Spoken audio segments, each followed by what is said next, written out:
દેવ પૂજા, ગુરુ ઉપાસના, સ્વાધ્યાય, સંયમ, તપ, દાન એ બધાને વ્યવહારના ગ્રંથોમાં શું કહ્યું છે?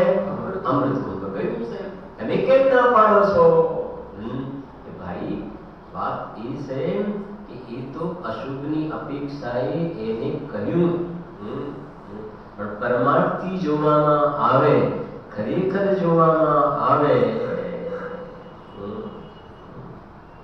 सरवाड़े शुभ भाव जैसे प्रतिक्रमण आदि परिणाम ये व्यवहार आवश्यक परिणाम है तो बंधनु ज कारण एमांथी एक पण परिणाम मुक्तिનું કારણ છે નહીં. અને એ જે બંધ થાય એના ફળમાં સંયોગોની પ્રાપ્તિ થાય છે. 148 પ્રકૃતિનો બંધ થાય ને એના ફળમાં બાહ્ય સામગ્રી પ્રાપ્તિ થાય છે. મુક્તિ રૂપી ફળની પ્રાપ્તિ થતી નથી. માટે કહે છે કે એ વિશ્વ વૃક્ષ છે, વિશ્વ વૃક્ષ છે. સમજણ પડે છે?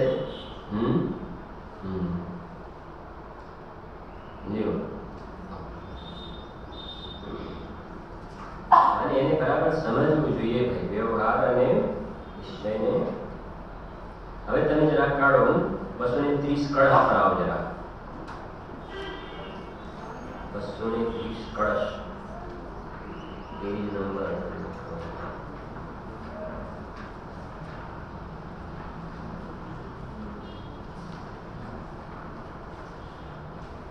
552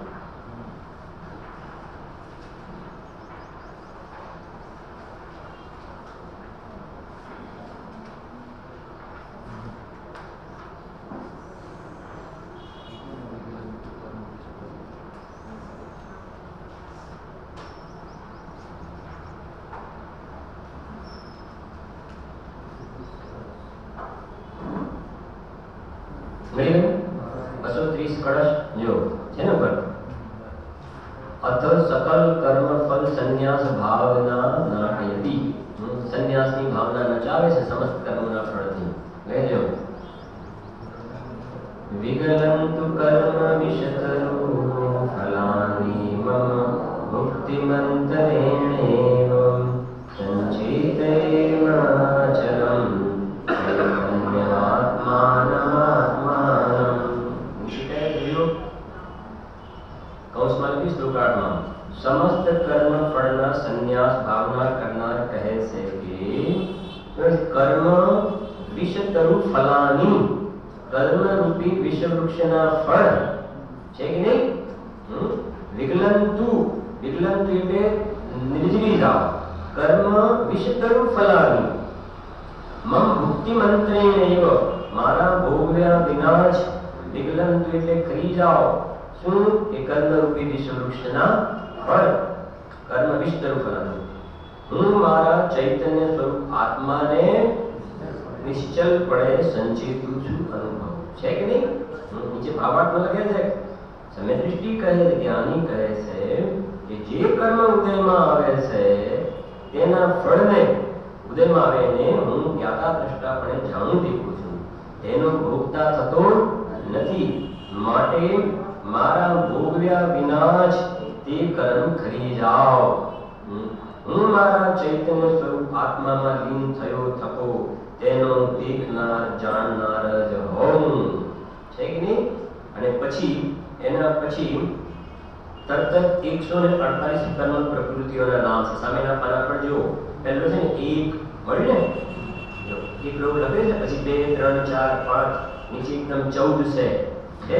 પછી પાના ફેરવતા જાઓ 7 8 10 પાના ફેરવો તમે. અને છેલ્લે આવશે તમારે 563 છેલ્લું લખ્યું છે, વિર્યાંતરાય કર્મના ફળને નથી ભોગવતો, ચૈતન્ય સ્વરૂપ આત્માને સંચેતું છું. એમાં 148 કર્મ પ્રકૃતિના નામ લખ્યા અને સામે એક વાત કોમન જ આવી. એ શું? કે હું ચૈતન્ય સ્વરૂપ આત્માને જ સંચેતું છું. ચૈતન્ય તમે ઉપર જોતા જાઓ ને નીચેથી ઉપર, તો સામેનું શું છે? એ મીન્સ કોમન છે કે નહીં? બરાબર. એમાં તમે 140 નંબર જરા નજર નાખો. 140 શું લખી છે ત્યાં? હું તીર્થંકર નામ કર્મના ફળને નથી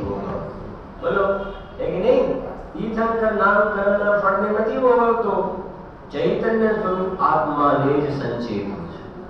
તો તીર્થંકર નામકરણને કેમ નથી ભોગવતા નામકરણના ફળને? અહીંયા કહે છે કે ગુરુદેવજી કહે જે ભાવે તીર્થંકર નામકર્મની પ્રકૃતિનો બંધ થાય એ ભાવ પણ વિષકુંભ છે, એ ભાવ પણ અપરાધ ભાવ છે. આ એમને થોડી વાત કરી છે, આ લખ્યું છે એનો અર્થ કરવામાં આવે છે, સમજણ પડે છે. હા, હવે એની અંદર 148 પ્રકૃતિમાં દેવાયુ કે આવી કે ના આવી? દેવાયુ આવીને દેવ ગતિ આવી કે ના આવી? તો દેવ ગતિ આવી, દેવાયુ આવ્યું. તો અને દેવ ગતિ, દેવાયુ એ બધા શેના ફળ છે? એ બધા વિષવૃક્ષના ફળ છે. અમે એને નથી સંચિતતા, અમારા ભોગવ્યા વગર એ નિર્જરી જાઓ. આ છે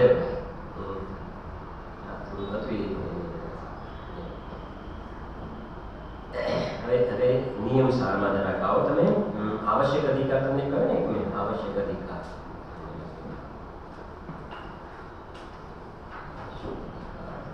પાછળ 297 પાનું.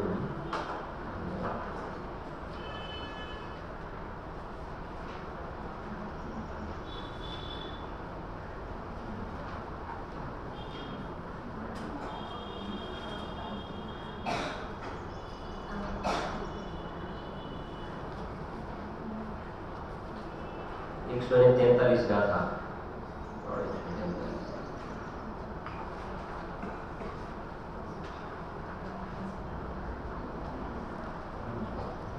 143 ગાથા મળી. પછી 81 પાનું જો ત્યાં કહે ને, જો વર્તે અશુભ પરિણામમાં તે શ્રવણ છે વશ. જે અશુભ પરિણામ કરે છે ને એ શ્રવણ અન્ય વશ છે, સ્વવશ નથી. બરાબર? તે કારણે આવશ્યકાત્મક કર્મ છે નહીં તેમને.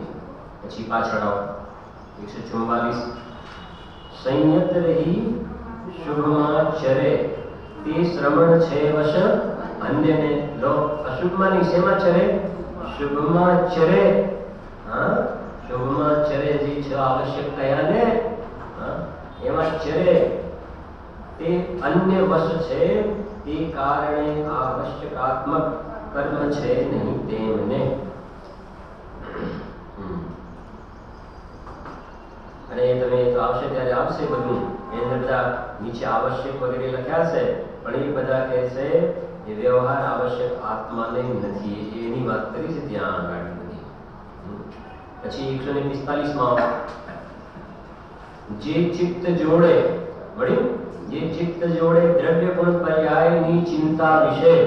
લો, પોતાના દ્રવ્ય ગુણ પર્યાયનો વિચાર કરે, પોતાના દ્રવ્ય ગુણ પર્યાયનો એ ચિંતા, એ પરાશ્રિત ભાવ છે, સ્વાશ્રિત ભાવ નથી. પોતાના દ્રવ્ય ગુણ પર્યાયનો વિચાર એ અન્ય શબ્દ વાપરે ને, તે મોહ વિહીન શ્રવણો અન્ય વશ ભાખે. અરે એ અન્ય વશ છે. પોતાના દ્રવ્ય ગુણ પર્યાય સ્વની અપેક્ષા વાળો વિકલ્પ એ પણ પરાશ્રિત ભાવ છે, અન્ય વશ છે. પોતાના દ્રવ્ય ગુણ પર્યાયનો વિચાર એ પણ અન્ય અનાવશ્યક છે. હવે 146 માં આવશ્યક બતાવે છે. હવે જુઓ આવશ્યક. પરભાવ છોડી આત્મને ધ્યાવે વિશુદ્ધ સ્વભાવને છે આત્મવસતે સાધુ આવશ્યક કર્મ છે તે. આ આવશ્યક છે કે શું? પરભાવને છોડી તો અશુભ ભાવ, શુદ્ધ ભાવ અને પોતાના દ્રવ્યગુણ પર્યાયનો વિચાર એ પણ બધું જશે અનાવશ્યકમાં. એને છોડી આત્મને ધ્યાવે વિશુદ્ધ સ્વભાવને છે આત્મવસતી સાધુ આવશ્યક કરન છે તેને. ટીકામાં પહેલી લીટી લખી, અહીં ખરેખર સાક્ષાત સ્વવશ પરંતુ જીન યોગીશ્વરનું સ્વરૂપ કહ્યું છે. અધિકારનું નામ શું લખ્યું છે ઉપર? જમણી બાજુ પર જુઓ શું લખ્યું છે? નિશ્ચય પરમ આવશ્યક અધિકાર. અને પેલા જે આપણે કહીએ તો આવશ્યક કહીએ છીએ, મુનિરાજના 6 આવશ્યક, શ્રાવકના 6 આ શેનો અધિકાર છે?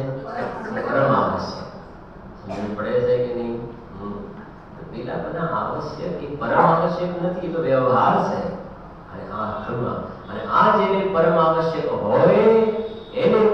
સૂચનમાં પેલા પરિણામ જોવામાં આવે તો એને વ્યવહાર આવશ્યક કહેવાય. બાકી પરમ આવશ્યક વગર આવશ્યક કઈ સેનાતન નહીં એવું છે. ભાઈ નિયમસારની તો વાત શું થાય? બહારના જગતમાં જે ભાઈ એમની વાત તો શું કરવી, એમની વાત તો શું કરવી, એમની વાત આપણાથી થાય એવી એમ કે છે આ નિયમસાર સમયસાર એની વાત તો શું કરવી. જે શ્રીમદ જે લખ્યું ને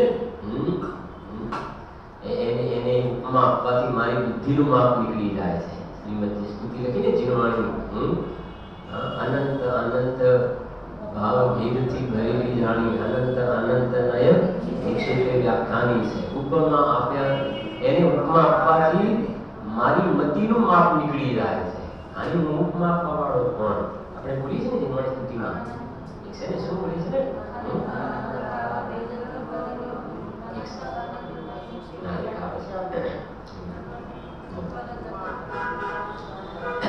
જો તો એ કહે છે અહીંયા આવે આવો જરા 57 વર્ષ છે આપણે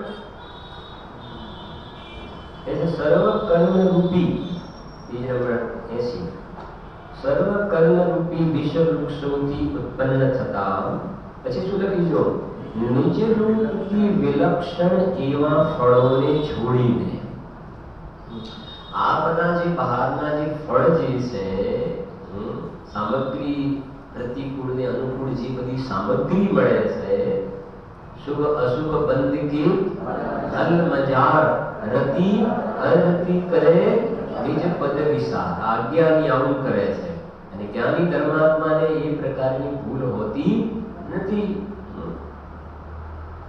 એ તો જાણે છે ને એમાં આવીને પુણ્ય પાપ ફલ માહી હરક બિલ કો મત ભાઈ ये गुणवेल पर्याय उपजे इनसे एक है निज रूपથી વિલક્ષણ એવા ફળ જો આપણે ઘણી વાર કહીએ છીએ ને મોક્ષનું ફળ અને આ બધા બહારમાં ઇન્દ્રના પદના ફળ ચક્રવર્તીના પદના ફળ ફળમાં ચક્રવર્તીનું પદ મળે ફળમાં ઇન્દ્રનું પદ મળે અને એક બાજુ ફળમાં મોક્ષનું ફળ મળે. બેમાંથી આત્માના જન્માક્ષર કોની સાથે મળતા આવે છે? કોની સાથે મળતા આવે કે જે મોક્ષનું ફળ છે ને મોક્ષનું ફળ એની સાથે આત્માના જન્માક્ષર મળે છે. એ મોક્ષની પર્યાયને વ્યવહારથી પણ આત્મા કહેવાય.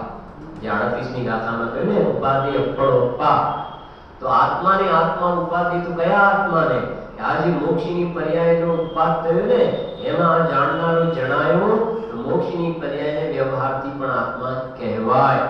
કેમ કે એમાં આત્માની જાતની ઘાત પડી છે. જ્યારે આ બહારના જે ફળ ઇન્દ્રના અને ચક્રવર્તીના જે પદમાં ફળ મળે છે ફળમાં એ પદ મળે છે તો એ જે શુભ ને અશુભ પરિણામથી એ ફળ મળે છે એ શુભ ને અશુભ ભાવના આત્માની સાથે એનો કોઈ મેળ ખાતો નથી. એ વિકારી પરિણામની નાત પણ જુદી જાત પણ જુદી. ગુરુદેવશ્રી કહે છે એ વિકારી ભાવનો આત્મામાં અંશ પણ નથી અને એ વિકારી ભાવ આત્માનો વંશ પણ નથી. હવે આ અજ્ઞાની જે વિકારી ભાવને ચાટે છે જેમ ગુરુદેવ કહેતા તો સુંદરજી ભાવસાર ધૂળી વિશાળ ઉમરાળાની વાત કરતા હતા ને સાથે ભણતા હતા અને સુંદરજી ભાવસાર એની એવી ટેવ કે નાકમાંથી ગુંગુ કાઢે અને ગુંગુ કાઢીને પછી જીભ ઉપર મૂકે અને પછી દાંત વચ્ચે દબાવીને જીભનું ટેરવું ફેરવે. એને કહીએ કે આ શું કરે છે? આનું નામ આ સુંદર રૂપા ભાવ સુંદર રૂપા અને આ તું શું કરે છે? તો એ પાછો કહે કે મને ટેવ પડી ગઈ છે. પાછું કાઢી નાખે પાછું ફરીથી એ પ્રમાણે કરે એ એમને ટેવ પડી ગઈ છે.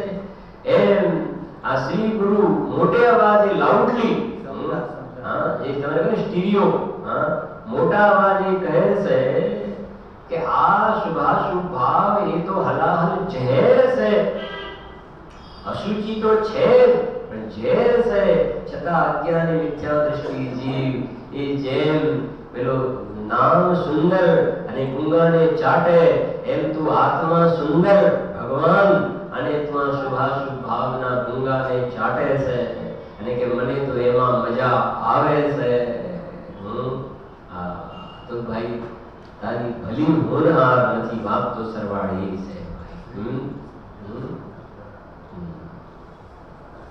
ગુરુદેવ એક પણ દ્રષ્ટાંત આપતા હતા ને બીજું સાથે કે આ નાનું 6 મહિનાનું બાળક હોય અને આવી ગરમીની મોસમ હોય અને છોકરાને કઈ કપડું નાનું તો હોય છે કપડું પહેર્યું ના હોય અને એને દસ્ત થઈ જાય, પાતળો ઝાડો થઈ જાય તો એકદમ થઈ જાય અને પછી છોકરાને હાથ પડી જાય. હાથ પડે તો પેલું ઠંડુ લાગે ને આમ બધું, જમીન પર ફ્લોર પર હોય ઠંડુ લાગે, હાથ પાછા એ મોઢા આગળ લઈ જાય અને પછી આંગળીઓ મોઢામાં નાખીને ચાટે. ઠંડુ લાગે ને એને બસ અજ્ઞાની જીવની આ સ્થિતિ છે. शुभ ने अशुभ भाव दिन रात शुभाशुभ भावों में मेरा व्यापार चला करता. एक समय मात्र पणा जीवे स्वभाव सन्मुख दृष्टि કરીને અતિદેય આનંદ સ્વાદ નથી લીધો. એટલે તો કેવું પડે છે આચાર્ય દેવને અહીંયા વિપુલાચલ પર્વત પર ભગવાન મહાવીર સ્વામીએ આ વાતો કરી દિવ્ય ધ્વનિમાં. એ વાત છે અરબ પ્રવચનનો અવયવ છે આ.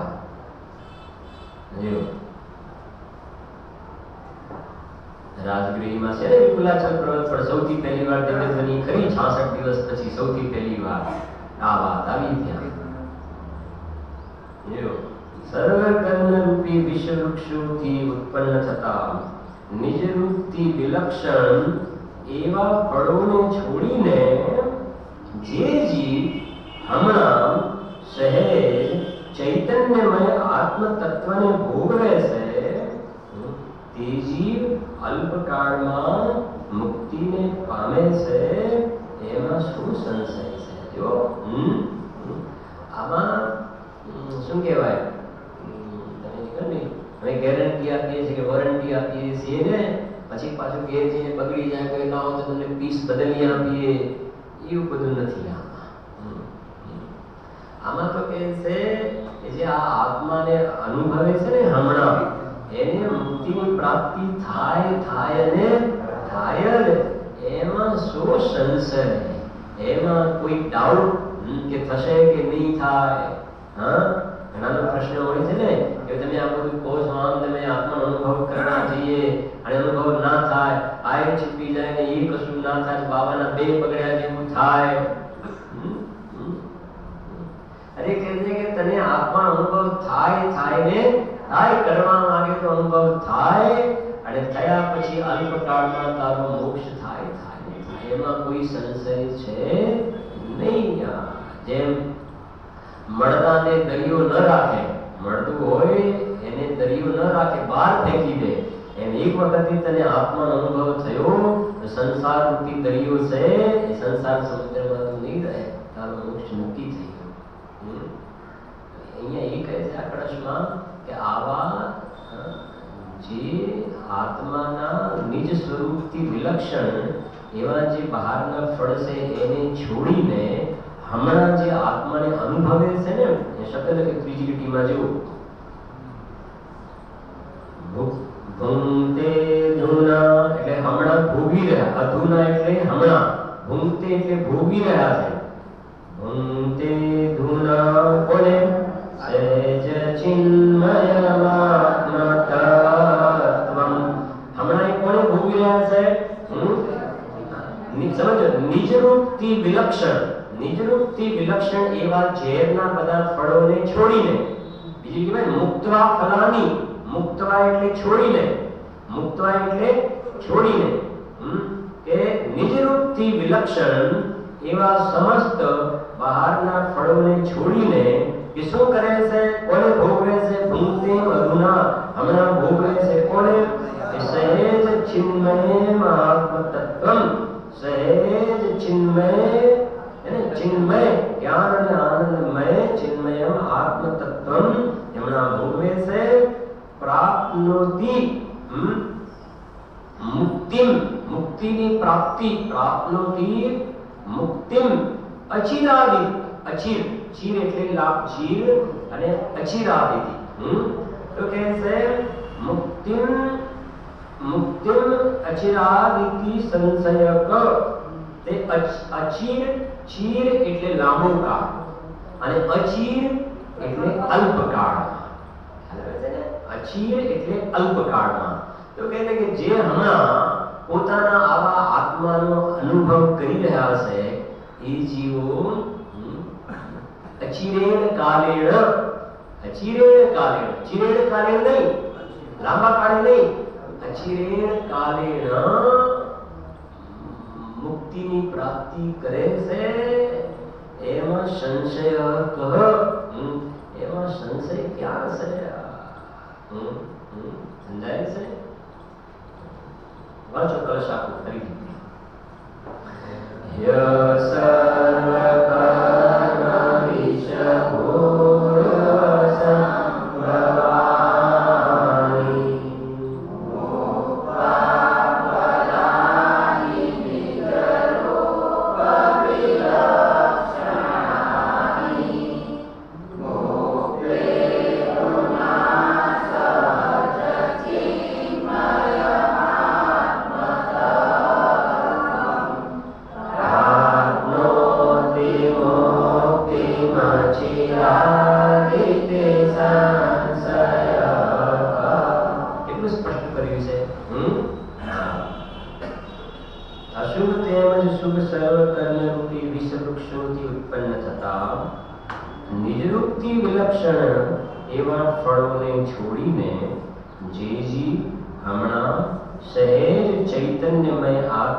બાકી તો હમણાં તારે ક્યાં વાંચવામાં આવ્યું થોડા ટાઈમ પછી તને જે ઘર બહારનું લાગે છે ને ઘરના દરવાજા આગળના સારા બનાવેલા તે એ સ્મશાનમાંથી કાઢીને લોકો લઈ જશે તને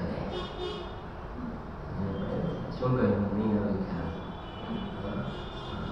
ખ્યાલ લખી છે જે ઘરમાં દેવ શાસ્ત્ર ગુરુની ઉપાસના થતી નથી ને એ ઘરને સ્મશાન કહ્યું છે અને આપણે ઘરની અંદર આખો દિવસ પાપના કામ કરે છે સવારથી સાંજ સુધી તેને ઘર એ સ્મશાન છે હા અને થોડા ટાઈમ પછી સ્મશાનમાંથી કાઢીને સ્મશાનમાં લઈ જશે તને બીજા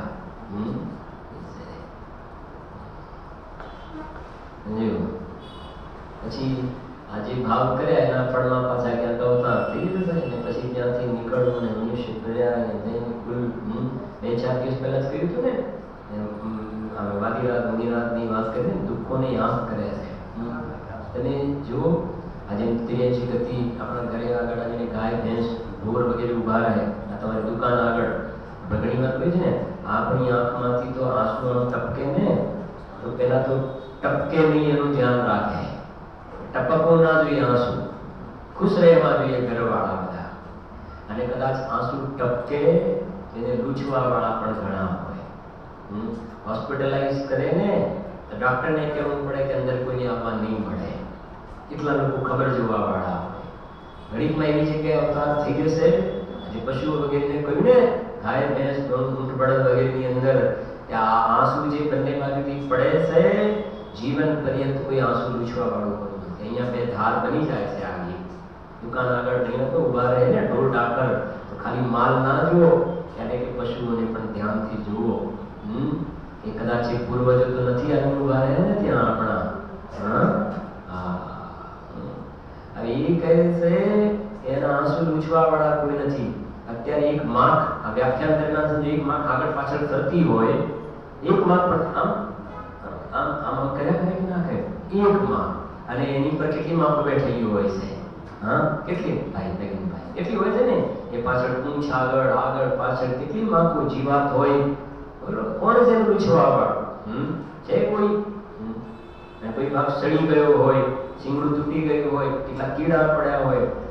મારે તમને શું સમજાવવું છે કે એ દ્રશ્ય જોઈને આપણને જે અંદરમાં કમકમાટી થઈ જાય છે ને, તો એ સમજ મારી એ કમકમાટી થાય છે, એકદમ આમ હૃદય દ્રવિત થઈ જાય છે. એવી રીતે એ દુઃખને જોઈને જે દ્રવિત થયું, તો એમ ત્યાં લેવાનું છે કે મેં પૂર્વે આવી જાતિના દુઃખ ભોગવ્યા છે અને મારે આવું ન ભોગવવું પડે. તો એ દ્રવિતપણું જે છે, દ્રવિતપણું જે કન્ટિન્યુ રહે, તો અંદરમાં વિરક્તિનો ભાવ જાગૃત થશે. તો ધર્મ કરવાને લાયક જે વિશુદ્ધિ વાળી ભૂમિ જે છે ને, એ વિશુદ્ધતા વાળી ધર્માશ વાળી ભૂમિ, પ્રસન્ન સંવેગ અનુકંપા આસ્તિક્ય વગેરે ગુણો કયા ને, એ છે.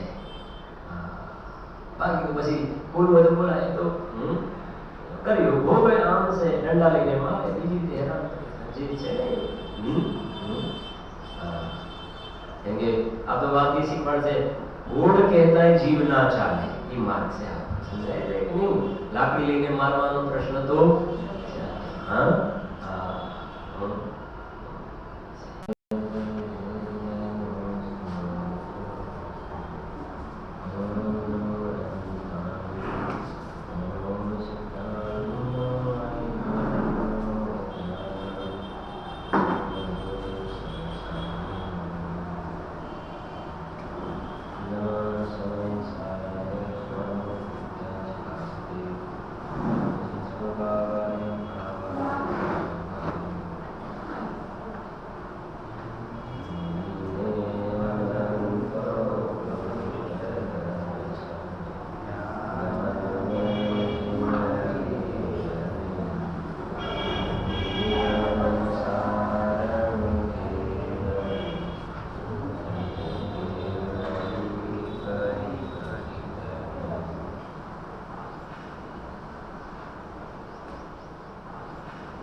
આત્માને બતાવવાવાળા ગાથાઓને કલશનો અધિકાર છે.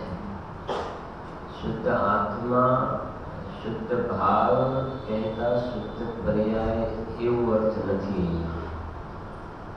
શુદ્ધ ભાવ જેમ સમયસાર ગ્રંથરાજમાં 6 નંબરની ગાથામાં આત્માને જ્ઞાયક ભાવ કહ્યું ને, તો જ્ઞાયક ભાવ શુદ્ધ કેવી રીતે છે? એને નથી અપ્રમત્ત કે પ્રમત્ત નથી, જે એક જ્ઞાયક ભાવ છે એ રીત શુદ્ધ કથા है. એ ક્યારે પ્રમત્ત કે અપ્રમત્ત રૂપે થયું જ નથી ને.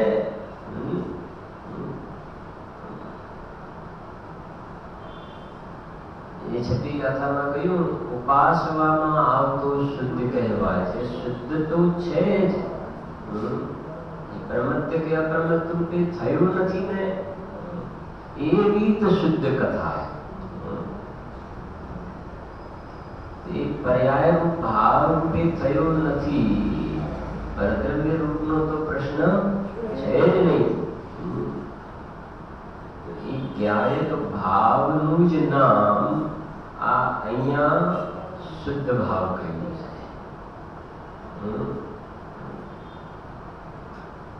અને ત્યાં જે જ્ઞાયક ભાવ આત્માનો કહ્યો, તો જ્ઞાન ગુણની મુખ્યતાથી આત્માનું નામ જ્ઞાયક ભાવ કહ્યું.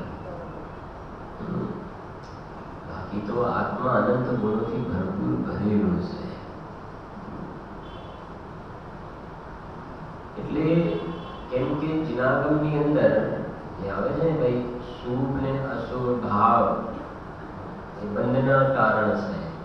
તેની સામે શુદ્ધ ભાવ એમ આવે ને, શુભ ને અશુભ ભાવ એ પર્યાય થઈ, અને આત્માના આશ્રય જે પ્રગટે શુદ્ધ ભાવ એ પણ પર્યાય. પણ અહીંયા જે શુદ્ધ ભાવ છે એ પર્યાય માટે નથી. આ શુદ્ધ ભાવ ઉત્પાદ રહેતી નિરપેક્ષ, જે નિષ્ક્રિય પારિણામિક ભાવ જે છે, અપરિણામી જે તત્વ છે, ધ્રુવ છે, એના માટે શુદ્ધ ભાવ શબ્દ વપરાયો છે. તો એ કહે છે અહીંયા કે આ શુદ્ધ ભાવમાં કોના કોના સ્થાનો નથી. આગળની ગાથામાં આવી ગયું કે એ શુદ્ધ આત્મામાં વિભાવના સ્થાન નથી, માનના સ્થાન નથી, અપમાનના સ્થાન નથી, હર્ષના સ્થાન નથી, અહર્ષના સ્થાન નથી. હવે અહીંયા કહે છે કે આ શુદ્ધ આત્મામાં ક્ષાયિક ભાવના સ્થાન નથી, ક્ષાયોપશમિકના નથી, ઉપશમ ભાવના નથી, ને ઔદિક ભાવના પણ સ્થાન નથી. તમારું અહીંયા સ્થાન નથી. ભલે તમે મોટા હો તો તમારા ઘરે રહ્યા, અહીંયા તમારું સ્થાન નથી. એવી રીતે ક્ષાયિક ભાવ ભલે શુદ્ધ પર્યાય પૂર્ણ શુદ્ધ પર્યાય, એ મોટી પર્યાય પણ મોટી પર્યાય એના ઘરે રહી. જ્ઞાયક ભાવમાં એ બધા સ્થાન, એટલે એ દશાઓ જ્ઞાયક ભાવમાં નથી. એ કહે છે અહીંયા આ દ્રષ્ટિનો વિષય જો સમયસાર છે ને, એ તત્વને બતાવે છે. સમયસારનો અર્થ શુદ્ધ આત્મા, ધ્યેયને બતાવે છે. અને નિયમ સાર શબ્દ છે ને, એ ધ્યાન રૂપ છે. નિયમ સારનો અર્થ શુદ્ધ પર્યાય થાય છે. નિયમ સાર ગ્રંથનું નામ નિયમથી કર્તવ્ય એવા રત્નત્રય તે નિયમ છે.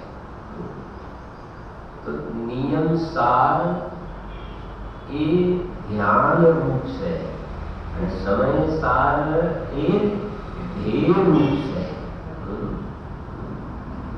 એ જે ધ્યેયનું ધ્યાન કરવા વાળી પર્યાય, એ પર્યાયનું નામ છે નિયમ સાર. અને એક પર્યાય જેનું ધ્યાન કરે છે ને એનું નામ છે સમયસાર. બીજી રીતે કહીએ તો સમયસાર એ અધ્યાત્મનો નિશ્ચય છે અને આ નિયમસાર એ આગમનો નિશ્ચય છે, અથવા બીજી રીતે કહીએ તો અધ્યાત્મનો વ્યવહાર. આ અધ્યાત્મનો વ્યવહાર છે. આગમના વ્યવહાર તો પૂજા ભક્તિના પરિણામ એ નહીં, અધ્યાત્મનો વ્યવહાર છે. અને સમયસાર એ અધ્યાત્મનો નિશ્ચય છે. અને બીજી રીતે કહીએ તો ત્રિકાલી દ્રવ્ય જે છે ને, ત્રિકાલી દ્રવ્ય અને જે જ્ઞાયક ભાવ, શુદ્ધ ભાવ એ દ્રવ્યનો નિશ્ચય છે. અને આ નિયમસાર એ પર્યાયનો નિશ્ચય છે. કેમ કે અહીંયા શુદ્ધ પર્યાયની વાત છે ને, નિશ્ચય રત્નત્રયની વાત છે. તો આ પર્યાયના નિશ્ચયની વાત છે. અને જે ત્રિકાલી જે જ્ઞાયક ભાવ છે ને, એ દ્રવ્યના નિશ્ચયની વાત છે. કેમ કે પ્રમાણનું દ્રવ્ય છે ને, એ દ્રવ્યનો નિશ્ચય નહીં કહેવાય. પ્રમાણનું દ્રવ્ય દ્રવ્યનો નિશ્ચય નહીં કહેવાય. ત્રિકાલી દ્રવ્ય એ દ્રવ્યનો નિશ્ચય કહેવાય. અને વ્યવહાર રત્નત્રયના પરિણામ છે ને, એ પર્યાયનો નિશ્ચય ના કહેવાય. પર્યાયનો નિશ્ચય તો જે શુદ્ધ સમ્યક દર્શન જ્ઞાન ચારિત્ર્યની પર્યાય છે ને, જે આત્મામાં અભિત થયેલી છે, એ પર્યાયને પર્યાયનો નિશ્ચય કહેવામાં આવે છે. એવી રીતે છે.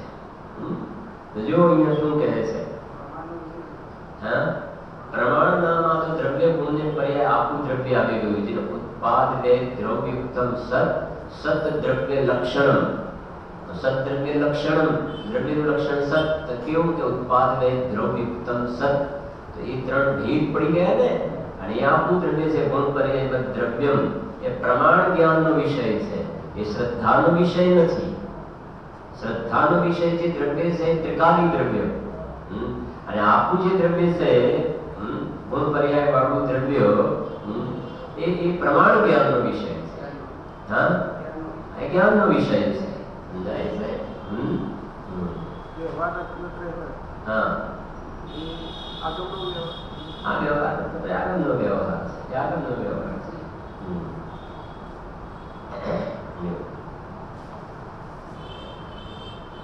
તો અહીંયા કહે છે નીચે જો અન્વયમાં, જીવને ક્ષાયી ભાવના સ્થાનો નથી, ક્ષયોક્ષમ ભાવના સ્થાનો નથી, ઔદૈક ભાવના સ્થાનો નથી કે ઉપશમ ભાવના સ્થાનો નથી. આ પાંચ ભાવનો આવે છે ને ભણવાનું. અને તત્વા સૂત્રમાં બીજા અધ્યાયની અંદર ઉમા સ્વામી દેવે એવું સૂત્ર લખ્યું. તત્વા સૂત્રના બીજા અધ્યાયમાં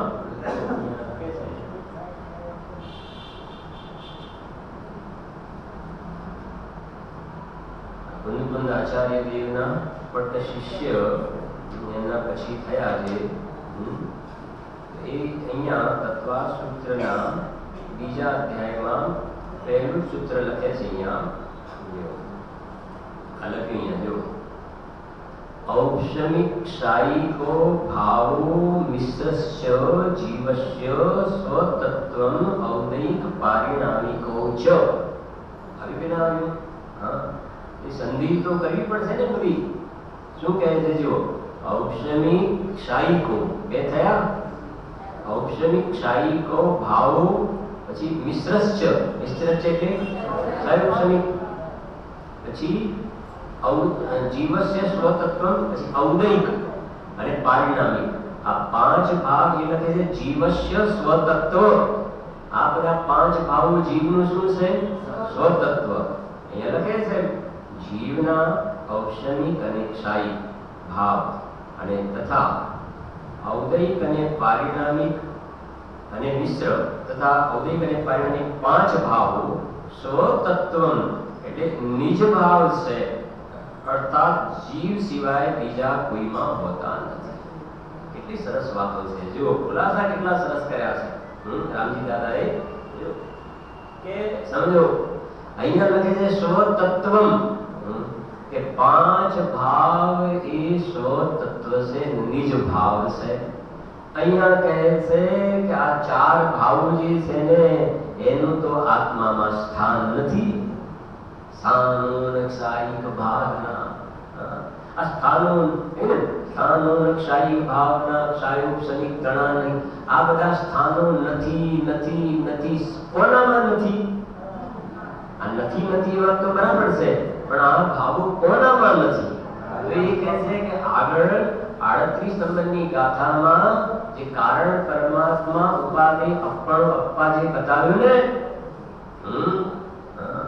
કે એ ચાર ભાવોથી અગોચર સતાવ્યો ને ત્યાં ચાર ભાવોથી અગોચર એવો દ્રવ્ય કર્મ ભાવ કર્મ નો કર્મથી રહિત અનાદિ અનંત અમૃતિક અતિમૂલ્ય જે સહેજ ચિન્મય પદાર્થ છે એ એક સમયની પર્યાયમાં જે ક્યારે આવ્યો નથી એવો જે કારણ પરમાત્મા કે જે પરદ્રવ્યથી પરાન્મુખ છે. સાતે તત્વોનો સમૂહ પરદ્રવ્ય કહી દીધો ત્યાં કહ્યું કે નહીં કહ્યું? તો આ કહે છે કે આ ચાર ભાવો આ જે શુદ્ધ જીવાસ્તિકાય જે નિર્વિકલ્પ તત્વ છે જે નિરુપાધિ તત્વ છે એ નિષ્ક્રિય જ્ઞાયક ભાવ જે છે એમાં આ ચાર ભાવોનું સ્થાન એમાં નથી. એટલે આ જે તત્વા સૂત્રમાં જે વાત કરીને એ આગમનું કથન છે અને આ જે નિયમ સારમાં અહીંયા જે ચાલે છે પરમ અધ્યાત્મની વાત ચાલે છે. અહીંયા આપણે જે સમજી રહ્યા છે સમ્યક દર્શનના વિષયને સમજી રહ્યા છે અને જે પેલી વાત છે તત્વા સૂત્રમાં એ જ્ઞાનનો વિષય છે. એ વાત તો સમજવી પડે કે નહીં?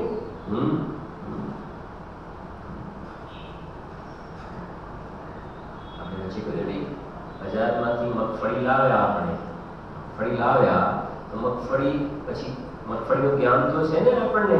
પછી મગફળી ખવાય કેવી રીતે કે ઉપરનું પોતરું શું કરી નાખીએ આપણે? કાઢી નાખીએ ને, પોતરું કાઢી નાખીએ છીએ અને દાણા ખાઈએ છીએ. એવી રીતે આ કહેવાય ને પર્યાય સહિતનું દ્રવ્ય, પર્યાય સહિતનું દ્રવ્ય એ જ્ઞાનનો વિષય થઈ ગયો. અને પછી તમારે એમાંથી સમ્યક દર્શનનો વિષય કાઢવો છે ને તો પર્યાયના પોતરાને ન જોવો, થોડો ટાઈમ જોવાનું બંધ કરો. તારે પર્યાય વિના ના ચાલતું હોય તો અમે હાલ હમણાં નથી કહેતા, પણ થોડોક ટાઈમ તારો આગ્રહ બાજુમાં રાખ, થોડોક ટાઈમ. અને પછી પર્યાય વગરના દ્રવ્યને તું જો, પર્યાયને જોવાનું બંધ કર થોડોક ટાઈમ અને દ્રવ્યને જો. તો જેમ પેલા એકલા દાણા છે એને એકલો જ્ઞાયક ભાવ પરમાત્મા તત્વ એના દર્શન થશે કે જેના દર્શનનું નામ સમ્યક દર્શન છે, જેના જ્ઞાનનું નામ સમ્યક જ્ઞાન છે, જેમાં ઠરવું એનું નામ સમ્યક ચારિત્ર છે. થોડો ટાઈમ બંધ કર જોવાનું અને ઉગાડેલા દ્રવ્યાર્થિક નયના ચક્ષુથી જો, પર્યાયાર્થિક ચક્ષુને સર્વથા બંધ કરી દે. વધારે ટાઈમ નથી કહેતા અમે તને. એકવાર અનાદિ કાલથી એ પર્યાયની સામે જોયું છે, દ્રવ્યની સામે જોયું જ નથી. પણ એ કહ્યું ને કાલે કે એ નર નારક આદિ પર્યાય સ્વરૂપ વિશેષોમાં રહેલો જે છે ને, વિશેષોમાં રહેલો એ વિશેષોમાં રહેલો જે જીવ સામાન્ય છે ને વિશેષને જોવાના બંધ કર. તને સામાન્ય સામાન્ય ભગવાન આત્મા ના દર્શન થશે અને એમાં તને આ ચાર પ્રકારના ભાવ નહીં દેખાય. વાત એવી છે હું હવે મારા પોતાથી જ કંટાળી ગયો છું. આવું પણ જગતમાં કહેવા વાળા હોય છે, હું મારા પોતાની જાતથી કંટાળી ગયો છું. આવું પણ બોલે છે ને, મારા પોતાથી કંટાળી. એમ પર્યાય જયારે એવું બોલવા લાગે કે પર્યાય પોતે કે હું મારા પોતાથી કંટાળી ગઈ છું, હું મારા પ્રત્યે ઉદાસીન થઈ ગઈ છું, એ દ્રવ્યના શરણમાં ચાલી જાય. ઉદાસીન થઈ ગઈ ખરે પર્યાય પણ પર્યાયની સામે જોવાનું શું કરે? બંધ કરે. અનાદિકાળથી પર્યાય પર્યાયની સામે જોવે છે તો પર્યાય પોતાનાથી થાકી જાય. ઉદાહરણ, હું કંટાળી ગઈ છું અને પર્યાય પર્યાયની સામે જોવાનું બંધ કરી અને જ્યાં દ્રવ્યના દર્શન કરે છે ને તો પર્યાયની અંદર ખુશીના દિવસો આવી જાય. આજ જોઈએ કે હું કંટાળી ગઈ છું તો પછી પર્યાયને ક્યારે હું કંટાળી છું એ બોલવાનો પ્રસંગ નહીં આવે. ભાઈ આપણા એના સમયસાર પ્રવચનસાર નિયમસારમાં આજે કે ભગવાન આત્મા વિતરાગી સંતોએ દિગંબર મુનિવરોએ જંગલમાં બેસીને એવી મંગલ વાતો કરી. હથેળીમાં ભગવાન આત્મા બતાવે છે. અરે બીજી તું બહારની સંપદાની પાછળ આંધળો થઈને દોડ્યો છે. એ દિગંબર વિતરાગી સંતોને જ્યારે ગ્રહસ્થ દશામાં હતા એ વખતે સંપત્તિની કોઈ કમી હતી સંપત્તિની કોઈ એમની પાસે જે સંપદા હતી એમાં તો તારી પાસે કશું નથી, કાંઈ નથી તારી પાસે. અને એમને કોઈ એવું પાપનો ઉદય આવીને ચાલી ગયું માટે જંગલમાં ચાલ્યા ગયા તો હતું નહીં. પુણ્યનો ઉદય તો ગ્રહસ્થ દશામાં પણ કેવા પુણ્ય હતા. દેવો જેવા પુણ્ય તો અહીંયા મનુષ્ય કર્યામાં ગ્રહસ્થ દશામાં એમના પુણ્ય. દેવો જેમની સેવા કરે એનાથી વધારે મનુષ્ય પર્યાયના પુણ્ય કેવા કહેવાય. દેવો જેમના દાસ એવા તો પુણ્ય હતા, ઓછા પુણ્ય થોડા હતા. બોલો. પણ એ કહે છે કે ભાઈ આ બધું જે છે ને ઝેરના ફળ છે. કાલે આવ્યું ને વિષ તરુ ફલાની, આ તો બધા ઝેરના ફળ છે અને આમાં આત્માનું સુખ છે નહીં. અને એમને એવું આત્મામાં શું જોયું આત્માની અંદર એ ક્યારેક ભાવમાં શુદ્ધ ભાવમાં એમને શું દેખાયું કે જંગલમાં ચાલ્યા ગયા, ગિરી ગુફામાં ચાલ્યા ગયા, ઉપસર્ગ આવશે, પરિસર સહન કરવા પડશે, ઠંડી ગરમી ભૂખ તરસ કેવા કેવા પ્રકારના ચેતનકૃત ઉપસર્ગ આવે, તિર્યંચકૃત ઉપસર્ગ આવે, જળના ઉપસર્ગ આવે, ન જાણે કોઈ દેવ પણ ઉપસર્ગ કરે, કોઈ ઉઠાવીને લઈને ચાલ્યા જાય. બોલો. કોઈ આવી સૈન્ય ટુકડા આવું બધું થશે તો. અને અહીંયા તમારે ઘરમાં તો કેટલા બોડીગાર્ડ હશે, આ બધું છોડીને ત્યાં જઈશ ને તો. અરે કહે એમને એવું કંઈક અંદરમાં આત્મામાં વિસ્મયકારી તત્વ, પોતાનું ચૈતન્ય તત્વ જણાવ્યું હશે ને. શ્રદ્ધામાં પોતાના શુદ્ધાત્માની કેવી કબૂલાત થઈ હશે, પોતાના શુદ્ધાત્માની કેવી કબૂલાત થઈ હશે કે જેના કારણે સમયસાર સત્રડા ગાથામાં લખ્યું કે સમ્યક દર્શન તથા શ્રદ્ધાન એવું થયું કે આ જ જ્ઞાયક ભાવ શુદ્ધાત્મા છે અને એમાં ઠરવાથી અવશ્યપણે નિષ્કર્મ અવસ્થાની પ્રાપ્તિ થશે એવું નિશંક શ્રદ્ધાન થયું. એટલે પછી નિશંકપણે કોઈ જાતિની શંકા કર્યા વગર, સંશય નહીં, નિશંકપણે એની અંદર ઠરવા માટે ઉદ્યમ થઈ જાવ થાય છે. એને જાણ્યું નિશંક કોને ખ્યાલ છે ને, શંકા નહીં, નિશંકપણું ઉત્પન્ન થયું આ બસ. અને પછી આમાં જ આચરણ કરવાથી, ચારિત્રની વાત કરી ત્યાં, આમાં જ આચરણ કરવાથી અવશ્ય મુક્તિની પ્રાપ્તિ થશે. આ શ્રદ્ધામાં સ્વીકાર થયો, શુદ્ધાત્માનું થયો. અને ચારિત્રનું શું સ્વરૂપ હોય છે? ભલે ચારિત્ર મુનિ દશાની યોગ્ય પ્રગટ્યું નથી, યથાર્થ ચારિત્ર ભલે પ્રગટ્યું નથી અરહંત અને સિદ્ધ ભગવાન જેવું, પણ એ શુદ્ધાત્માની પ્રતીતિ થતા ચારિત્ર પણ કોના આશ્રય પ્રગટ થાય છે? એ પ્રતીતિ થઈ જાય છે. અને એટલા માટે ઉપયોગને ત્યાં જમાવવાનું કામ કરે છે. આપણે દહીં મેળવીએ ને, દહીં તો દૂધની અંદર જે બદામ કેવું મૂકી દીધું ને અંદર, પછી 10-12 કલાક સુધી કોઈ એને ટચ કરે છે, 10-12 કલાક સુધી શું કરીએ છીએ? એને રહેવા દઈએ છીએ. નહીં વારેઘડિયામાં મલાઈને જોઈએ તો નહીં જામે ને, રહેવા દઈએ છીએ. અને 10-12 કલાક પછી જોઈએ તો શું થઈ ગયું હશે? સરસ મજાનું કંઈ બની ગયું હોય છે. શ્રદ્ધા છે ને કે આ અંદર બદામ મૂકી દીધી ને, પછી 10 કલાક પછી તમે જુઓ તો તમને દહીં મળશે. ભારે ઘડીએ કોઈ જોવાની જરૂર છે? થઈ જશે દહીં, પર્યાય દહીં રૂપે થઈ જશે. એમ સમ્યક દૃષ્ટિ જાણે છે કે આ ઉપયોગ અંદર મૂકી દેવાનો. બસ ઉપયોગ અંદર શું કરી દેવાનો? ઉપયોગ અંદર મૂકી દીધો પછી બહાર જોવાની જરૂર નથી વારે ઘડીએ કે મુનિ દશા આવી કે ના આવી, આઠમું ગુણસ્થાન આવ્યું કે ના આવ્યું, શ્રેણી આવી કે ના આવી, ઉપસમ શ્રેણી આવી કે ક્ષપક શ્રેણી આવી, એ બધું જોવાની જરૂર પડતી નથી. જેમ 8-10 કલાકમાં દૂધમાંથી દહીંની પર્યાય થઈ જાય છે એમ અંતર્મુહૂર્તમાં અંતરાત્મામાંથી પરમાત્માની પર્યાયની અંદર એ દશા પ્રગટ થઈ જાય છે. આપણે પછી દ્રષ્ટાંત આપ્યું હતું ને કે એસ્કેલેટર ઉપર 50 પગથિયા છે. હવે તમારે એસ્કેલેટર પર ખાલી બસ ઉભા રહેવાનું છે, એટલો પુરુષાર્થ કરવાનો છે અને પછી બીજું કાંઈ નહીં. એ ઉપર પહોંચી જશે. ઉભા રહેવાનું છે, એટલો ટાઈમ ઉભા રહેવાનું છે. એ ઉપર જવાનો જેટલો ટાઈમ લાગે ને એટલો ટાઈમ ઉભા રહેવાનું છે ત્યાં, બસ પહોંચી જશે ઉપર. એમ ઉપયોગની અંદર મૂકી દીધો ને તો જેટલો ઉપર જતા જેટલો ટાઈમ લાગે ને એ અહીંયા ઉપર એટલે 7 વાગે ઉપર સીધા લાઈનમાં. એ કહે છે કે અંદરમાં પર્યાયની અંદર કેવલ જ્ઞાન પ્રગટ થતા જેટલો ટાઈમ લાગે એટલો અંતર્મુક્ત જામે ભલે તો ક્ષેત્રની અપેક્ષાએ પણ અહીંયાથી ઉપર 7 વાગે ઉપર પહોંચી જઈશ તું ભાઈ. એ છે રોજ બાજી તારા હાથમાં છે ત્યારે.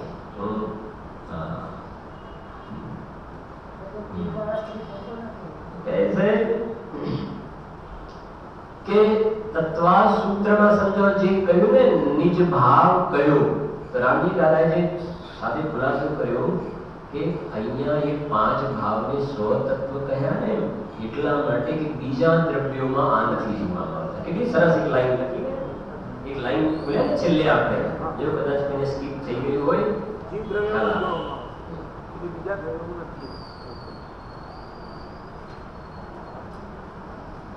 ઘરેથી નક્કી કરીને આવું છે કે આટલું તો લઈ સાધે, પણ અહીંયા આવીને જો 5 ભાવો નિજ ભાવ છે, અર્થાત જીવ સિવાય બીજા કોઈમાં હોતા નથી. સમજો જરા, સમજો. જીવ સિવાય બીજા કોઈમાં હોતા નથી. અને અહીંયા કહે છે કે હવે સમજો, ત્યાં જે કોઈ જીવ સિવાય બીજા કોઈમાં હોતા નથી એટલે જગતમાં 6 દ્રવ્ય છે. કેટલા દ્રવ્ય છે? 6 દ્રવ્ય છે ને. 6 દ્રવ્યમાં જીવ દ્રવ્યને છોડીને બીજા દ્રવ્યની અંદર આ ભાવ જોવામાં આવતા નથી. કોઈ એમ કે બાકીના દ્રવ્ય પારિણામિક ભાવ, અહીંયા 5 ભાવની વાત સમજવી, બરાબર છે ને.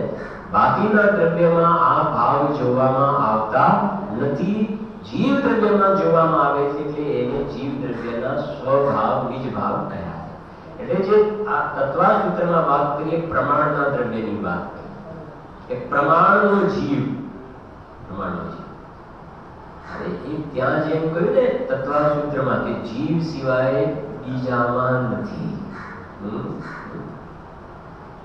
અહીંયા કહે છે કે આ જે 5 માંથી 4 એ જીવમાં નથી. નહીં આવે ખ્યાલ, જરા ફરી સમજો ભાઈ, સમજો. તત્વા સૂત્રમાં એમ કહ્યું કે આ 5 ભાવો જીવ દ્રવ્ય સિવાય બીજા કોઈ દ્રવ્યમાં નથી. બરાબર છે ને. હવે અહીંયા નિયમ સારમાં આ ગાથામાં એ કહે છે કે તમે જે કહ્યું ને કે 5 ભાવ જીવ દ્રવ્ય સિવાય બીજા કોઈમાં નથી, તો 5 ભાવ કયા દ્રવ્યમાં છે? 5 ભાવ જીવમાં છે. જીવમાં છે ને જીવ સિવાય બીજામાં નથી. આ જીવમાં છે. અહીંયા કહે છે કે 5 ભાવ જીવમાં છે એ વાત અધૂરું સત્ય છે, પૂરું સત્ય નથી. 5 ભાવ જીવમાં નથી તો કે કેમ? તો શું છે કે આ 5 માંથી 4 ભાવ છે ને એ જીવમાં નથી. 4 ભાવ જીવમાં નથી. એ તમે કયા જીવની વાત કરો છો? આ એક જીવથી જીવના બે વિદ્યાની વાત છે, અજીવથી જીવની વાત નહીં. આ તત્વા સૂત્રમાં તો અજીવથી જીવના બે વિદ્યાની વાત છે. તત્વા સૂત્રમાં અજીવથી જીવ જુદો છે એ વાત છે, અને આ જે વાત ચાલે છે જીવથી જીવ જુદો છે એની વાત છે.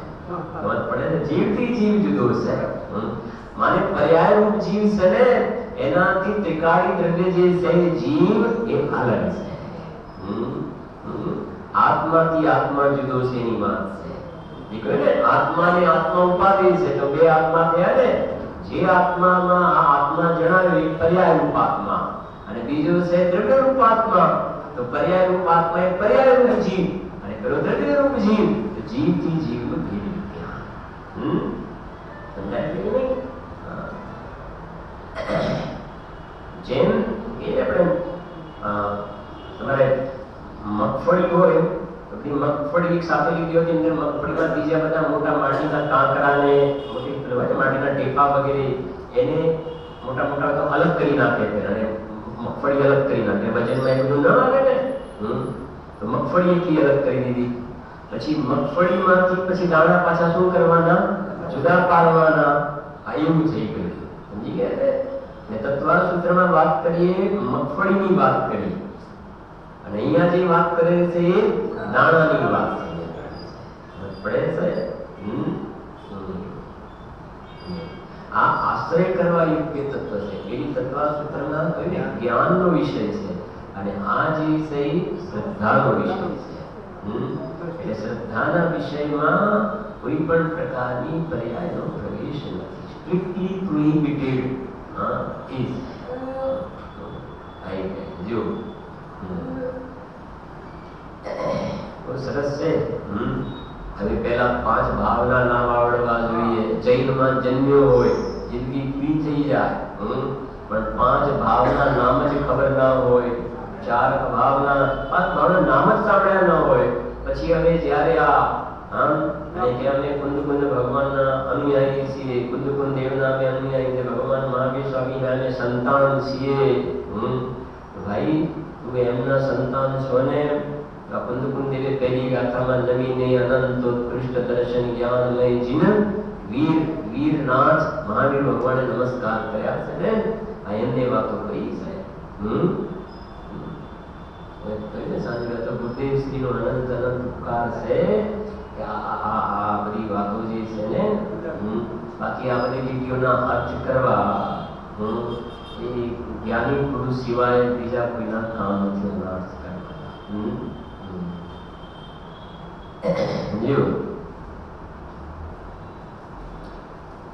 બાકી તો 5 ભાવના નામ તૈયાર કરાવી દે પણ એમાંથી આ આત્મા એ જુદો છે અને એનો મહિમા અલગથી બતાવવો છે ને વિશેષતા. ટીકા 4 વિભાવ સ્વભાવોના સ્વરૂપ કથન દ્વારા પંચમ ભાવના સ્વરૂપનું આ કથન છે. શું કહે છે? જો 4 વિભાવ સ્વભાવ. અરે આ શબ્દો તો જુઓ. કોઈને એમ થાય આ તમે 4 વિભાવ સ્વભાવ 5 પંચમ ભાવ કયો? પારિણામિક ભાવ. ને 4 વિભાવ સ્વભાવમાં કોણ આવ્યો? 4 આવી ગયા ને. ઔદયિક ભાવ, ઔક્ષણિક ભાવ, ક્ષાયોક્ષણિક ભાવ અને ક્ષાયિક ભાવ. ક્ષાયિક ભાવ એ પણ વિભાવ સ્વભાવ. સમજાય છે કે નહીં? કોઈને એમ થાય કે આચાર્ય દેવે આટલા કઠોર શબ્દનો પ્રયોગ કર્યો કે કેમ કે એક વખતે માટે તું પર્યાયની સામે નિર્દયતાથી જોવાનું બંધ કરી દે. નિર્દય થઈ જા, નથી જોવું મારાથી. આપણા છોકરાના એ ગાડી શું કહેવાય ને ખીલી કે કાંટે કે અંદર ઘૂસી ગયો હોય, અંદર અડધો પગમાં આમ ચાલતા ખીલી અંદર આટલી ઘૂસી ગઈ છે. તો આપણે આપણા છોકરાના પગમાંથી ખીલી કાઢી શકીશું? નહીં કાઢી શકીએ આપણે. થોડું ધીરે ધીરે જ ખેંચીશું ને આપણે. એ છોકરામાં આમ એક કરે એટલે આપણે તરત નહીં કરી શકીએ. એટલે આપણે સીધા ત્યાં લઈ જઈશું ડાક્ટરના ત્યાં અને કમ્પાઉન્ડર શું કરશે? સખ્ત દઈને એકદમ ખ્યાલ આવે છે કે નહીં? હોય છે કે નથી હોતો? અને આપણે નહીં કરી શકીએ. આપણા છોકરાને કંઈ પણ હોય તો કે ભાઈ મારાથી નહીં થાય. જે નર્સ વગેરે હોય ને એ બીજાને ડ્રેસિંગ કે આ બધું કરવું, પણ જ્યારે પોતાના પરિવારની જે સ્નેહી ખાસ વ્યક્તિ છે એના પર કરવાનું હોય તો એ પોતે નહીં કરી શકે ને. તો જરા સમજો વાત કે જેવી રીતે એ કમ્પાઉન્ડર જે છે એ નિર્દયતાથી શું કરે છે? એ શૂળ જે છે અંદર પેશી ગઈ છે, નિર્દયતાથી ખેંચી કાઢે છે. એ નિર્દયતા શાના માટે છે? ભલા માટે ને. પેશન્ટના ભલા માટે નિર્દય થઈને ખેંચે છે.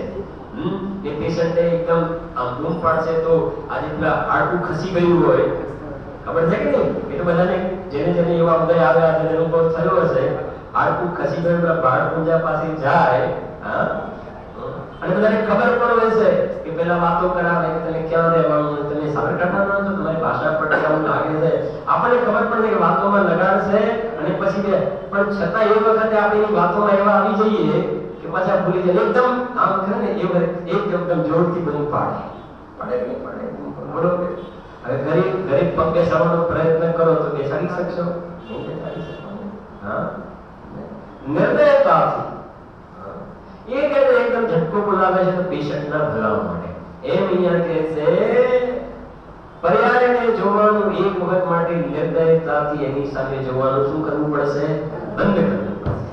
વિચાર કરો તો ખ્યાલ આવે કે પછી બહાર જોવાનો તો પ્રશ્ન ક્યાં રહ્યો? મારી દુકાન ને મારી ઓફિસ ને મારી પ્રોપર્ટી ને મારી સંપત્તિ ને મારો પરિવાર, હવે જેને જો બહારમાં જ ત્યાં લાગેલું છે એને અંદરમાં આપવા માટે કેટલો સંકીર્ણ કરે, કેમ કે તારે સમ્યક દર્શન તો પ્રગટ કરવું છે, તારે ભગવાન તો બનવું છે, પણ સમ્યક દર્શન માટે જે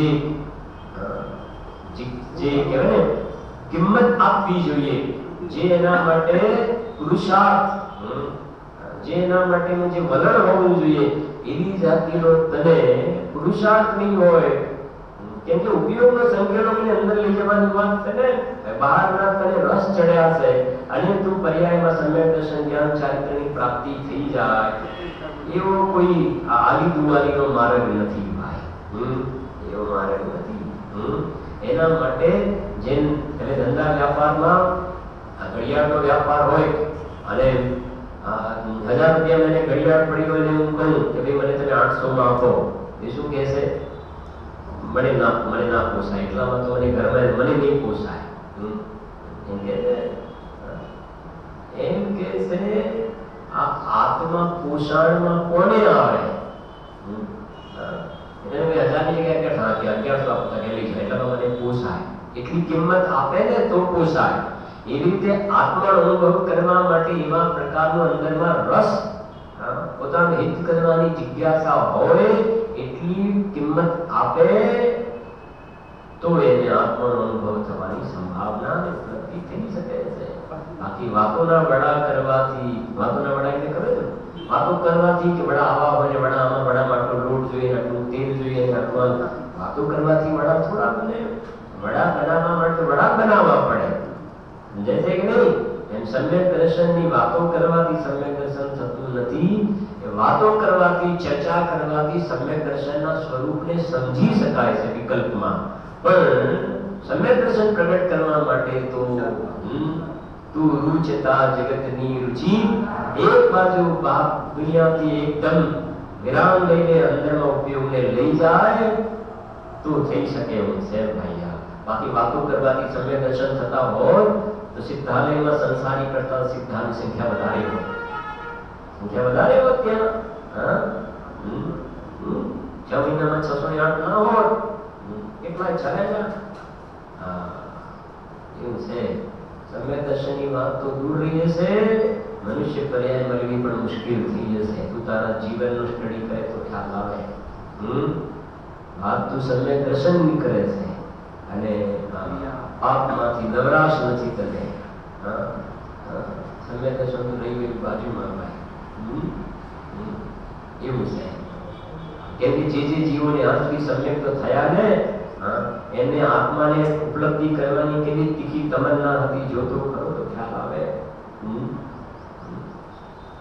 જો અને હાલના હિસાબે વિચાર કરીએ તો પૂજ્ય ગુરુદેવ શ્રી શ્રીમદ રાજચંદ્રજી, પૂજ્ય સોગાનીજી, પૂજ્ય બહેનશ્રી, 4 તો સામે છે ને, 4-5 બંને બહેનો વગેરે છે કે નહીં સામે? જો એટલે કે વિભાવ સ્વભાવ, શાહીક ભાવ છે ને એ પણ વિભાવ સ્વભાવ છે. હવે વિભાવ સ્વભાવ એટલે અહીંયા વિકારી ભાવ એવો અર્થ નથી. જેમ અવદયિક ભાવ એ વિકારી ભાવ છે, એવી રીતે કેવલ જ્ઞાનની પર્યાય કોઈ વિકારી પર્યાય નથી, અધૂરી પર્યાય નથી. યથાખ્યાત ચારિત્ર એ કોઈ વિકારી પર્યાય નથી મિથ્યા ચારિત્ર જેવું. બરાબર સમજવું. મતિ જ્ઞાન એ વિભાવ જ્ઞાન અને કેવલ જ્ઞાન એ સ્વભાવ જ્ઞાન. મિથ્યા ચારિત્ર એ વિભાવ ચારિત્ર અને યથાખ્યાત ચારિત્ર એ સ્વભાવ અર્થ પર્યાય છે. પણ કેવલ જ્ઞાન સ્વભાવ અર્થ પર્યાય છે, યથાખ્યાત ચારિત્ર સ્વભાવ અર્થ પર્યાય છે. પણ સ્વભાવ અર્થ પર્યાય હોવા છતાં અહીંયા એને વિભાવમાં મૂક્યું છે વિપુલભાઈ. સ્વભાવ અર્થ પર્યાય છે ને, મતિ જ્ઞાન તો વિભાવ અર્થ પર્યાય છે, દેશ ચારિત્ર છે વિભાવ અર્થ પર્યાય છે ને, વ્યવહાર છે તો વિભાગ છે. પણ અહીંયા કેવલ જ્ઞાન યથાખ્યાત ચારિત્ર ક્ષાયિક સમ્યક દર્શન નવ પ્રકારની ક્ષાયિક લબ્ધિ એ તો સ્વભાવ અર્થ પર્યાય છે. પણ એને વિભાગ કહ્યું. વિભાગ એટલા માટે અહીંયા કહ્યું કે પર્યાય છે ને માટે વિભાગ છે. અહીંયા વિભાગનો અર્થ પર્યાય છે એટલે વિભાગ. સમજ પડે છે? ત્રિકાળી દ્રવ્યને સામાન્ય કહેવાય અને પર્યાયને વિશેષ કહેવાય. એટલે વિશેષ ભાવ છે ને એટલે વિભાવ છે. વિશેષ ભાવ, સામાન્ય ભાવ નથી, વિશેષ ભાવ છે એટલે વિભાવ. અને ત્રિકાળી દ્રવ્ય છે એ સામાન્ય ભાવ છે, પરમ પરિણામી ભાવ, પંચમ ભાવ. એટલે અહીંયા વિભાવનો અર્થ રાગદ્વેષના વિકારી પરિણામ છે માટે વિભાવ તો ભૂલ પડી જશે. અહીંયા તમારે એક જ યાદ રાખવાનું છે કે વિભાગ એટલા માટે કે આ પર્યાય છે, વિશેષ ભાવ છે. પર્યાય છે, વિશેષ ભાવ છે એટલા માટે વિભાગ છે. સમજાય છે? અને એ ચારે ભાવોની અંદર કર્મના ઉદય, ઉપશમ, ક્ષય, ક્ષયોપસમની અપેક્ષા આવે છે. ચારે ભાવોની અંદર જ્યારે આ પંચમ ભાવ જે ક્યારેક ભાવ છે દ્રવ્યરૂપ છે, નિષ્ક્રિય છે, નિરપેક્ષ છે, એને કોઈ ઉદય, ઉપશમ, ક્ષય, ક્ષયોપસમની અપેક્ષા નથી. અને આ ભાવોની અંદર અપેક્ષા આવે છે એ કહે છે વિભાવ સ્વભાવ છે. વિભાવ સ્વભાવ. હવે એક તમે જરા 10મી ક્લાસ કાઢો નિયમ સારમાં.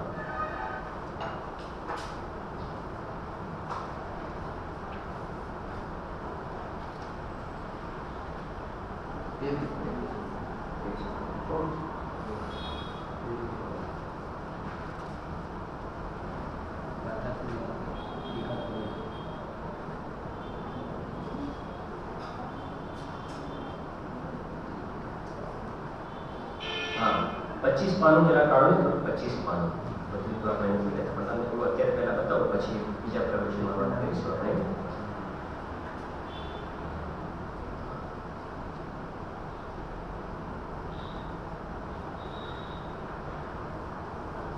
જો ભાવાર્થ લઉં છું, ભાવાર્થ શીખું એટલે ખ્યાલ આવે. ભાવાર્થ પછી બીજું જોઈશું આપણે. ચૈતન્ય અનુવિધાયી પરિણામ તે ઉપયોગ છે. મળી ગયું ને? ચૈતન્ય અનુવિધાયી પરિણામ તે ઉપયોગ છે.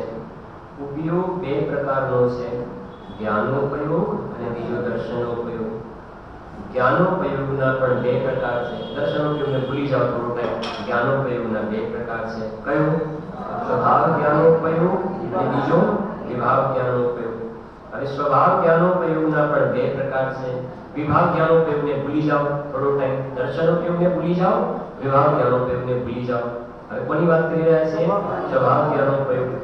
સ્વભાવ જ્ઞાનોપયોગ પણ બે પ્રકારનો છે. મળી તમને? નથી મળી ગયું? પાનું 25 પાનામાં ત્રીજી ચોથી લીટી જુઓ. સ્વભાવ જ્ઞાનોપયોગ પણ બે પ્રકારનો છે. એક કાર્ય સ્વભાવ જ્ઞાનોપયોગ અર્થાત કેવળ જ્ઞાનોપયોગ, અને બીજું કારણ સ્વભાવ જ્ઞાનોપયોગ અર્થાત સહજ જ્ઞાનોપયોગ. બાકીનું પછી જોઈશું, પણ આ જરા સમજો. પહેલું લખ્યું ને કાર્ય સ્વભાવ જ્ઞાનોપયોગ અર્થાત શું લખ્યું છે? કેવલ જ્ઞાનોપયોગ. આ કેવલ જ્ઞાનોપયોગ શેનો ભેદ છે? સ્વભાવ જ્ઞાનનો કે વિભાગ જ્ઞાનનો? જો ઉપયોગના કેટલા ભેદ બતાવ્યા? બે. કયા બે ભેદ? દર્શનોપયોગ અને જ્ઞાનોપયોગ. દર્શનોપયોગને મૂકી દો બાજુમાં. હવે કોની વાત કરી રહ્યા છે આપણે? જ્ઞાનોપયોગના કેટલા પ્રકાર? બે. જ્ઞાનોપયોગના બે પ્રકાર, સ્વભાવ જ્ઞાનોપયોગ અને વિભાવ જ્ઞાનોપયોગ. બરાબર છે? સ્વભાવ જ્ઞાન અને વિભાવ જ્ઞાન બે ઉપયોગો કે જ્ઞાન, સ્વભાવ જ્ઞાન અને વિભાવ જ્ઞાન. તો સ્વભાવ જ્ઞાન અને વિભાવ જ્ઞાન એમાંથી માત્ર આપણે સ્વભાવ જ્ઞાનની વાત કરીએ. સ્વભાવ જ્ઞાન વિભાવ જ્ઞાનને છોડી દો.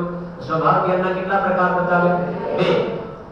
બરાબર? કાર્ય સ્વભાવ જ્ઞાન અને કારણ સ્વભાવ જ્ઞાન. કાર્ય સ્વભાવ જ્ઞાનનું શું નામ આપ્યું? કેવળ જ્ઞાન. બરાબર છે? પેલાનું શું નામ આપ્યું? સહેજ જ્ઞાન. સહેજ જ્ઞાન નથી ત્યાં આગળ, સહેજ જ્ઞાન ઉપયોગ. તો એટલે કેવળ જ્ઞાન કયા જ્ઞાનમાં આવ્યું? સ્વભાવ જ્ઞાન કે વિભાવ જ્ઞાનમાં? સ્વભાવ જ્ઞાનના બે પ્રકાર ને સ્વભાવ જ્ઞાનના બે પ્રકાર. તો કેવળ જ્ઞાન અને સહેજ જ્ઞાન. તો જે સહેજ જ્ઞાન ઉપયોગ, તો કેવળ જ્ઞાન છે ને એ સ્વભાવ જ્ઞાન. केवल ज्ञान स्वभाव ज्ञान से, केवल ज्ञान ने स्वभाव ज्ञान કહ્યું ગાડી. કે સ્વભાવ જ્ઞાન નો પ્રકાર છે ને, સ્વભાવ જ્ઞાન નો પ્રકાર છે. હમણાં એની વાત ચાલે છે. તો કેવલ જ્ઞાન એ સ્વભાવ જ્ઞાન છે. બરાબર છે? હવે અત્યારે આપણે જે ગાથા ચાલે છે એમાં કેવલ જ્ઞાનને વિભાવ સ્વભાવ કહ્યું. વિભાવ સ્વભાવ, ચાર પ્રકારના ભાવ એ વિભાવ સ્વભાવ કયા. ચાર પ્રકારના ભાવમાં ક્ષાયિક ભાવ આવ્યું ને, તો કેવલ જ્ઞાન આવ્યું ને એમાં. તો કેવલ જ્ઞાન એ વિભાવ સ્વભાવ છે. કેવલ જ્ઞાન વિભાવ સ્વભાવ છે. અહીંયા કેવલ જ્ઞાનને સ્વભાવ જ્ઞાન કહે છે. તો એક જ 2 મિનિટમાં સમજાવી દઉં છું, પછી આપણે ખોલીશું એને વધારે. કે ભાઈ 3-4 વાર ઊંઘ વાગે છે. જો મોબાઈલ સ્વિચ ઓફ તો સાયલેન્ટ માં રાખી દો. એ જો કે શું હતું? હા, કે આપણું જે પ્રકરણ છે એ ભાવનું પ્રકરણ છે. અને અત્યારે જે આપણે ચર્ચા છેલ્લે કરીએ જ્ઞાનની ચર્ચા કરીએ આપણે. પહેલા ભાવની, અત્યારે આપણે જ્ઞાનની ચર્ચા કરીએ. તો આપણે જે અત્યારે ગાથાની ચર્ચા કરી રહ્યા છીએ 41 માં એ 5 ભાવની વાત છે. 5 ભાવ. તો 5 ભાવની વાત કરીએ ને, તો એમાં એક ત્રિકાલી દ્રવ્ય એ સ્વભાવ, પરમ પારિણામિક ભાવ એ સ્વભાવ, પરમ પારિણામિક. અને બાકીના 4 જે છે શું છે? વિભાવ.